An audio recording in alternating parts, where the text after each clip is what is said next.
Hello students, আমি Nitish sir জ্ঞানজ্যোতি coaching সেন্টারের পক্ষ থেকে তোমাদের প্রত্যেককে জানাই স্বাগত। আশা করি তোমরা প্রত্যেকেই ভালো আছো।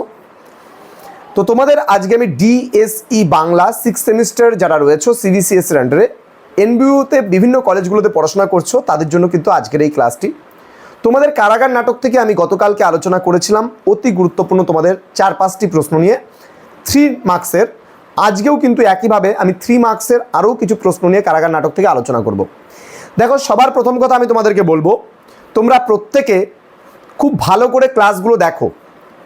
তার কারণ তোমরা জানো তোমাদের কিন্তু বাংলা কিন্তু এবার টেক্সচুয়াল, সুতরাং এমন না যে নোটস ওরিয়েন্টেড তুমি কিছু নোটস পড়ে নেবে আর চলে যাবে পরীক্ষা দিতে পাস করে যাবে, এমন কিন্তু নয়। টেস্ট কিন্তু এরকম হয় না। টেক্সট যেটা আছে, টেক্সট যেটা পাঠ্য বই আছে, সেই পাঠ্য পড়াশোনায় কিন্তু এমনটা হয় না। পাঠ্য পড়াশোনা খুব ভালো করে পড়তে হবে। যেমন কারাগার নাটক তোমাদের রয়েছে মন্মথ রায়ের লেখা, সেখানে ডিটেলসটা তোমাকে পড়তে হবে। তাহলে এত বড় কারাগার নাটক হয়তো তোমরা কেউই পড়োনি। আমার কিছু ভিডিও দেওয়া আছে ইউটিউবে, সেখান থেকে তোমরা আমাদের চ্যানেল ভিজিট করে দেখে নিতে পারো। সেখানে জিস্ট করে করে আমরা কিছু ভিডিও তো দিয়েছি কারাগার নাটকের উপরে। তো আজকে কথা না বাড়িয়ে শুরু করবো আজকের ক্লাসটি, এবং কারাগার নাটক থেকে তোমাদের অতি গুরুত্বপূর্ণ কিছু ছোট প্রশ্ন নিয়ে আজকেও আলোচনা করবো, পার্ট 2 ভিডিও আজকে। তো যারা এখনও চ্যানেলটিকে সাবস্ক্রাইব করনি, সাবস্ক্রাইব করে রাখো, পাশে থাকা বেল আইকন অল প্রেস করে রাখো, যাতে নেক্সট টাইমে কোনো ভিডিও আপলোড করলে তার নোটিফিকেশন তুমি পেতে পারো সবার আগে। এছাড়া আমাদের কাছ থেকে নোটস পেতে চাইলে, অনলাইনে ক্লাস করতে চাইলে যোগাযোগ করতে পারো আমাদের ডেসক্রিপশন বক্সে দেওয়া নাম্বারটা লিখে নিতে পারো 7076398606 নাম্বার, অথবা 6295916282 নাম্বারে। চলো শুরু করছি আজকের ক্লাসটা কারাগার নাটক থেকে মন্মথ রায়ের লেখা। প্রথমত যে প্রশ্নটা নিয়ে আমি আলোচনা করব, এ দান গ্রহণে আমি সম্পূর্ণ অনুপযুক্ত, এই কথাটা কে বলেছিল? কারাগার নাটকে একটা উদ্ধৃতি তুলে ধরা হয়েছে, এ দান গ্রহণে আমি সম্পূর্ণ অনুপযুক্ত। কে বলেছে কথাটা? এই উদ্ধৃত উক্তিটির বক্তা হচ্ছে বাসুদেব। তোমরা লিখে নিতে পারো, এ দান গ্রহণে আমি সম্পূর্ণ অনুপযুক্ত। এর বক্তা হয়েছে বসুদেব। কাকে উদ্দেশ্য করে এই কথা বলা হয়েছে? তাহলে বলতে হবে বসুদেব উগ্রসেনকে লক্ষ্য করে কিন্তু এই মন্তব্যটি করেছে। এবং আরেকটা পার্ট রয়েছে, এখানে কোন দান গ্রহণের কথা বলা হয়েছে? তাহলে বলতে হবে উগ্রসেন রাজদণ্ড এবং রাজমুকুট ফিরিয়ে দিতে এসেছিলেন। উগ্রসেন কিন্তু রাজদণ্ড এবং রাজমুকুট ফিরিয়ে দিতে এসেছিলেন, এবং তিনি রাজদণ্ড রাজমুকুট বহন করতে অক্ষম হয়েছেন। বলছে আমি এটা তুলতে পারবো না।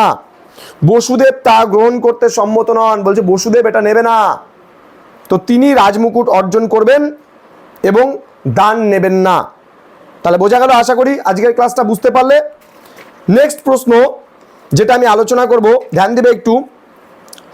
এই নাটকে আমরা একটা বিদুরথ, যে কারাগার নাটকে একটা বিদুরথ একটা চরিত্র আমরা পাই। তো বিদুরথের স্ত্রীর নাম কি?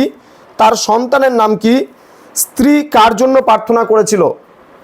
বিদুরথের স্ত্রীর নাম হচ্ছে অঞ্জনা। আবারও বলছি, বিদুরথের স্ত্রীর নাম হচ্ছে অঞ্জনা, তার সন্তানের নাম হচ্ছে রঞ্জন।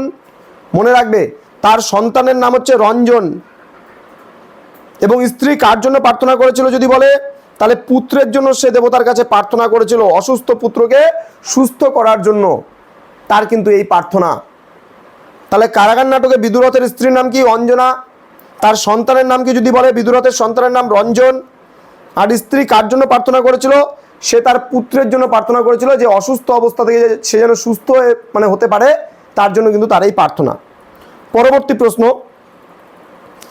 কারাগার নাটকের চন্দনার কণ্ঠে কটি গান গাওয়া হয়েছে এবং গানগুলি কি কি? পরীক্ষায় প্রশ্ন আসতে পারে। তাহলে কারাগার নাটকে কিন্তু চন্দনার কণ্ঠে 3টি গান রয়েছে। সেই গানগুলি হলো, 1 নম্বর যে গানটা, আরতি নাও মরমের অধমের নাও গো বাণী। আরতি নাও মরমের অধমের নাও গো বাণী। নেক্সট যে গান 2 নম্বর গানটা রয়েছে, অগ্নি রাগের গান ধরে কে বলেছে প্রাণের দ্বারে। অগ্নি রাগের গান ধরে কে বলেছে প্রাণের দ্বারে। এবং নেক্সট 3 নম্বর গানটা যেটা রয়েছে সেটা হচ্ছে নিরন্ধ্র মেঘে মেঘে অন্ধ গগন। নিরন্ধ্র মেঘে মেঘে অন্ধ গগন। পরবর্তী প্রশ্ন, নাট্যকার মন্মথ রায়ের জন্ম এবং মৃত্যুসাল লেখো, এবং নাট্যকারের 4টি নাটকের নাম লেখো। খুব গুরুত্বপূর্ণ প্রশ্নটি। মন্মথ রায়ের জন্ম হচ্ছে 1899 খ্রিস্টাব্দে এবং মৃত্যু 1988 খ্রিস্টাব্দে। 1899 খ্রিস্টাব্দে জন্ম এবং 1988 খ্রিস্টাব্দে মন্মথ রায়ের কিন্তু মৃত্যু। মন্মথ রায়ের 4টি নাটকের নাম যদি আমরা জিজ্ঞেস করি তাহলে চাঁদ সদাগর, কারাগার, সাবিত্রী, অশোক। ঠিক আছে, মন্মথ রায়ের 4টি নাটকের নাম হচ্ছে চাঁদ সদাগর, কারাগার, সাবিত্রী এবং অশোক। আজকের শেষ প্রশ্ন, কারাগার নাটকটি কাকে উৎসর্গ করা হয়েছিল এবং নাটকের সূচনা কোথায় ঘটেছিল? এই প্রশ্নটা গুরুত্বপূর্ণ একটা প্রশ্নের মধ্যে পড়ছে। মন্মথ রায়ের কারাগার নাটকটি তার মাতা ঠাকুরানী সরোজিনী রায়কে উৎসর্গ করা হয়েছিল। আবারও বলছি, মন্মথ রায়ের কারাগার নাটকটি তার মাতা ঠাকুরানী সরোজিনী রায়কে উৎসর্গ করা হয়েছিল এবং নাটকটির সূচনা হয় মথুরানগরী নারায়ণ মন্দিরে। আবারও বলছি, নাটকটি কাকে উৎসর্গ করা হয়েছিল? মন্মথ রায় রচিত যে কারাগার নাটকটি ছিল তার মাতা ঠাকুরানী সরোজিনী রায়কে উৎসর্গ করা হয়েছিল এবং নাটকটির সূচনা হয়েছে মথুরানগরী নারায়ণ মন্দিরে। তো এই 5টা প্রশ্ন আজকে কারাগার নাটক থেকে তোমাদেরকে করানো হলো। আমি খুব তাড়াতাড়ি তোমাদের জন্য পরবর্তী পার্ট 2 ক্লাসটা নিয়ে আসবো, পার্ট 3 কারাগার নাটক থেকে আরেকটা পার্ট হবে 3 নাম্বারের। আমি প্রতিনিয়ত নিয়ে আসবো যেই সাবজেক্টগুলো টাফ বা ডিফিকাল্ট সেই সাবজেক্টের ক্লাস কিন্তু আমি কন্টিনিউ তোমাদের জন্য নিয়ে আসবো। তো স্টুডেন্টস, আজকে আর সময় নষ্ট করবো না, তোমরা খুব ভালো করে পড়াশোনা করো এবং নোটস পেতে চাইলে, আমাদের সাজেশনস পেতে চাইলে অবশ্যই যোগাযোগ করো আমাদের অফিসিয়াল নাম্বারে। দেখা হচ্ছে খুব তাড়াতাড়ি পরবর্তী ক্লাস নিয়ে। তোমরা প্রত্যেকে ভালো থেকো, সুস্থ থেকো। Thank you so much, thanks for watching. After all, thank you.